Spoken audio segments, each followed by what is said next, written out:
Hello students, టీజీఈఏపీ set EAMCET 2025కి సంబంధించినటువంటి website అయితే update చేయడం జరిగింది. అదేవిధంగా ఈఏపీ సెట్కి మనం ఆన్లైన్లో అప్లికేషన్ చేసుకోవడానికి ఇంకా మనకైతే 2 వీక్స్ అయితే మిగిలి ఉంది. కాబట్టి మరి ఇక్కడ టీజీఈఏపీ సెట్కి ఆన్లైన్లో అప్లికేషన్ కావాల్సినటువంటి రిక్వైర్డ్ డాక్యుమెంట్స్ లిస్ట్ ఏ విధంగా ఉంది, అదేవిధంగా మీ దగ్గర డాక్యుమెంట్స్ లేకపోతే మరి ఏ విధంగా సిద్ధం చేసుకోవాలి అని కూడా స్టెప్ బై స్టెప్ అయితే తెలుసుకుందాం ఈ వీడియో తరపు నుంచి.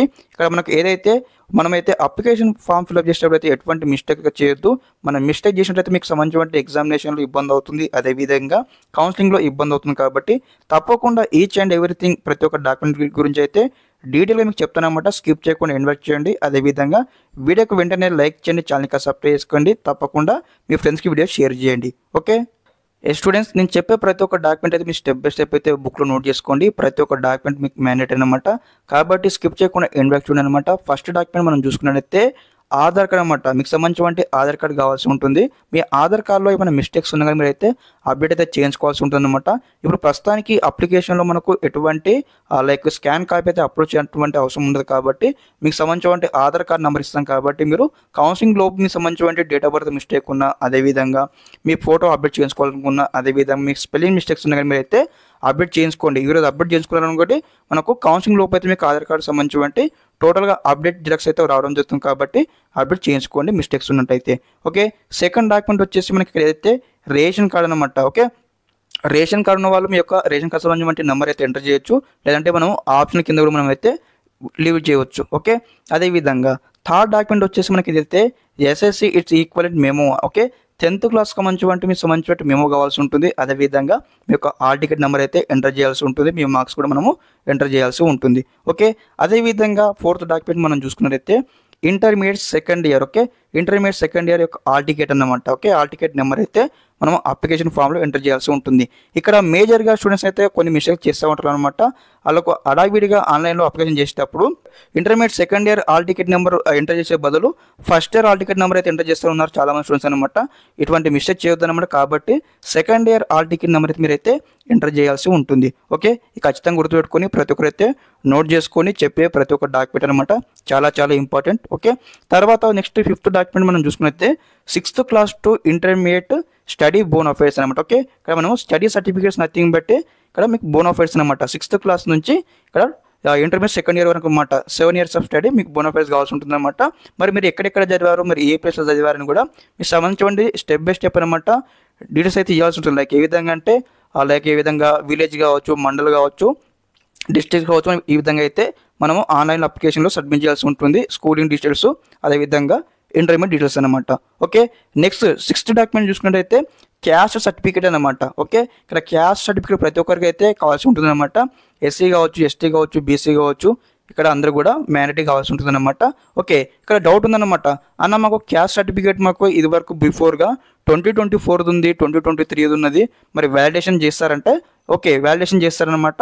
ఓకే, దానికి ఏం ప్రాబ్లం ఉండదు. నెక్స్ట్ వచ్చేసి మనకు 7th డాక్యుమెంట్ అనమాట. చాలా చాలా చాలా చాలా ఇంపార్టెంట్ డాక్యుమెంట్ వచ్చేసి ఇదైతే income certificate date after 01/01/2025. Okay, ఇక్కడ ఎవరైతే ఎస్సీ కావచ్చు, ఎస్టీ కావచ్చు, బీసీ కావచ్చు అనమాట.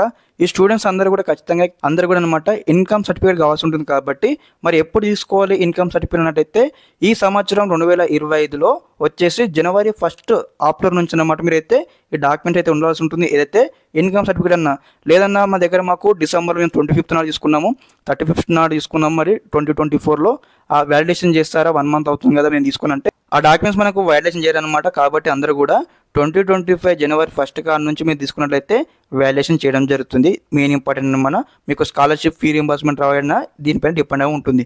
ఓకే, నెక్స్ట్ వచ్చేసి మనకు 8th ఇంపార్టెంట్ డాక్యుమెంట్ అనమాట. ఇక్కడ ఇదైతే EW certificate date offer 01/04 okay 2025 అనమాట.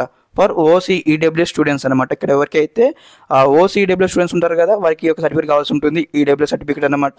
ఓకే, ఇక్కడ వచ్చేసి ఏదైతే వీరికి ఇప్పుడు ప్రజెంట్ అయితే అవసరం లేదు. మనకి ఏదైతే కౌన్సిలింగ్ లోపు అయితే మీరు సిద్ధం చేసుకోవాల్సి ఉంటుందన్నమాట.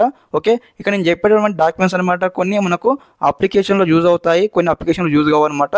కాకపోతే ఈ యొక్క ప్రతి ఒక్క డాక్యుమెంట్స్ అనమాట మన కౌన్సిలింగ్లో మనకైతే ఖచ్చితంగా యూజ్ అవుతాయి కాబట్టి మీకు అన్ని కూడా స్టెప్ బై స్టెప్ అయితే చెప్పడం జరుగుతుంది. ఓకే, ఇక్కడ ఈడబ్ల్యూఎస్ సర్టిఫికేట్ కూడా మీరైతే తీసుకోవాల్సి ఉంటుందన్నమాట. మీరు ఇక్కడ డేట్ అయితే మెన్షన్ చేశారు కదా 01/04/2025 కూడా మీరు తీసుకోవాల్సి ఉంటుంది.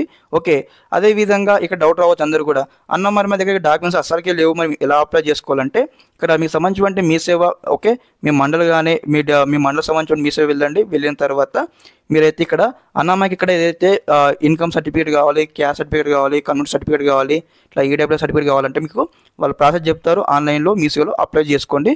ఓకే, అదేవిధంగా నెక్స్ట్ వచ్చేసి అన్నమాట ఇక్కడ ఏదైతే ఇక్కడ ఇంకోటి అన్నమాట స్పెషల్ కేటగిరీ అన్నమాట. ఎవరైతే స్పెషల్ కేటగిరీ స్టూడెంట్స్ ఉంటారు కదా, ఎన్సీసీ కావచ్చు, పిహెచ్ కావచ్చు, స్పోర్ట్స్ కావచ్చు, గేమ్స్ కావచ్చు, మీకు సంబంధించినటువంటి ఈ సర్టిఫికేట్ కూడా కావాల్సి ఉంటుంది. ఓకే, అదేవిధంగా ఇక్కడ వచ్చేసి మెయిన్ థింగ్ అనమాట మైనారిటీ అనమాట. మైనారిటీ స్టూడెంట్స్ ఎవరైనా ఉన్నట్లు లైక్ ముస్లిం మైనారిటీ కావచ్చు, క్రిస్టియన్ మైనారిటీ కావచ్చు, స్టూడెంట్స్ సంబంధించినటువంటి మైనారిటీ సర్టిఫికేట్ కావాల్సి ఉంటుంది. ఇక్కడ అయితే మనకు 10th క్లాస్ మేము మెన్షన్ చేసి ఉంటుంది కాబట్టి పర్లేదు. ఇన్ కేస్ మీకు లేకపోతే మీకు సంబంధించిన స్కూల్ ప్రిన్సిపల్ అయితే మీకు ఒకటి సర్టిఫికేట్ అయితే ఇష్యూ చేయడం జరుగుతుంది అనమాట. మీది ముస్లిం మైనారిటీ, క్రిస్టియన్ మైనారిటీ మీకు ఇవ్వడం జరుగుతుంది. మీరు స్కూల్ నుంచి కూడా మీరైతే తీసుకోవాల్సినటువంటి అవసరం అయితే ఉంటుంది. ఓకే, అదేవిధంగా నెక్స్ట్ ఇంపార్టెంట్ సర్టిఫికేట్ వచ్చేసనమాట పాస్పోర్ట్ సైజ్ ఫోటో. ఓకే, మీకు సంబంధించిన పాస్పోర్ట్ సైజ్ ఫోటో ఉండాల్సి ఉంటుందన్నమాట. మీరు లైక్ ఏ విధంగా అంటే ఇందులో చాలామంది మిస్టేక్ చేస్తూ ఉంటారు. 10th క్లాస్ది, ఇంటర్ ఫస్ట్ ఇయర్ ఇస్తూ ఉంటారు అనమాట. రీసెంట్గా మీరు దిగండి. ఓకే, రీసెంట్గా మీరు ఫోటో తీసుకుని అయితే ఇవ్వాల్సి ఉంటుందన్నమాట. అదేవిధంగా మీకు సంబంధించిన సిగ్నేచర్ అనమాట.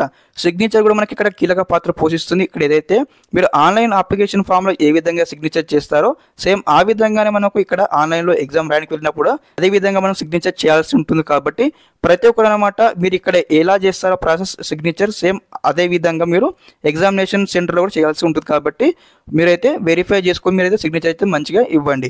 ఓకే, అదేవిధంగా నెక్స్ట్ వచ్చేసి అనమాట స్టూడెంట్స్ ఇక్కడ మనకు మొబైల్ నెంబర్ అనమాట. స్టూడెంట్స్ సంబంధించిన మొబైల్ నెంబర్ అయితే ఖచ్చితంగా కావాల్సి ఉంటుంది అనమాట. ఇన్ కేస్ మీ పేరెంట్స్ ఇది ఇవ్వాలంటే ఇవ్వచ్చు అనమాట. కాకపోతే ఒక స్టూడెంట్స్ అయితే మీ దగ్గర సిమ్ లేకపోతే కొత్త సిమ్ తీసుకోండి. మీరైతే ఖచ్చితంగా ఆ ఓటీపీలు వచ్చే విధంగా అదేవిధంగా వర్కింగ్ కండిషన్లో అయితే మీ యొక్క సిమ్ అయితే యాక్టివేట్ చేయించుకోండి. ఇన్యాక్టివ్ ఉంటే కొత్త సిమ్ లేకపోతే కొత్త సిమ్ కొనుక్కొని మీరైతే మొబైల్ అయితే వర్కింగ్ కండిషన్లో ఉండాలి. ఇది మెయిన్ ఇంపార్టెంట్ అనమాట. ఫర్దర్గా మీకు కౌన్సిలింగ్లో ఎటువంటి లైక్ లింక్స్ వచ్చినా కానీ మీ మొబైల్ నెంబర్కి అయితే సెండ్ చేయడం జరుగుతుంది. TGEIP సెట్ కాబట్టి ప్రతి ఒక్కరైతే మీ యొక్క మొబైల్ నెంబర్ కూడా కరెక్ట్ ఇవ్వండి అనమాట. మిస్టేక్ అయితే చేయకండి. ఓకే, అదేవిధంగా ఇక్కడ డాక్యుమెంట్స్ అని ప్రతి ఒక్కరే స్టెప్ బై స్టెప్ అయితే వెరిఫై చేసుకోండి. ఈ చెప్పిన ప్రతి ఒక్క డాక్యుమెంట్ చాలా ఇంపార్టెంట్ అనమాట. ఇన్ కేస్ ఇందులో ఏ చిన్న మిస్టేక్ చేసినా కానీ మనం ఆన్లైన్లో అప్లికేషన్ చేసిన తర్వాత మనకు ఫర్దర్గా అయితే ఇక్కడ మనకు ఎడిట్ చేసుకోవడానికి ఆప్షన్ ఇస్తారు. కానీ కొన్ని లిమిటెడ్ డీటెయిల్స్ అయితే మనం ఎడిట్ చేసుకోవచ్చు. కాబట్టి మీరు ముందుగానే ప్రతి ఒక్కటి వెరిఫై చేసుకుని అయితే ఎంటర్ చేయాల్సి ఉంటుంది అనమాట. ఓకే, అప్కమింగ్లో స్టెప్ బై స్టెప్ అనమాట. ఒకసారి ఆన్లైన్లో అప్లికేషన్ ఫామ్స్ ఎనేబుల్ కాగానే స్టెప్ బై స్టెప్ అనమాట ఆన్లైన్లో ఏ విధంగా అప్లికేషన్ చేసుకోవాలి step by step complete guidance అయితే వస్తూ ఉంటాయి మన ఛానల్ తరఫు నుంచి. ఓకే, ఇదన్నమాట కంప్లీట్ ఇన్ఫర్మేషన్ అనమాట. తప్పకుండా వీడియోకి అయితే లైక్ చేయండి, ఛానల్కి సబ్స్క్రైబ్ చేసుకోండి కంప్లీట్ గైడెన్స్ కోసం. Okay, thanks for watching this video. జై హింద్.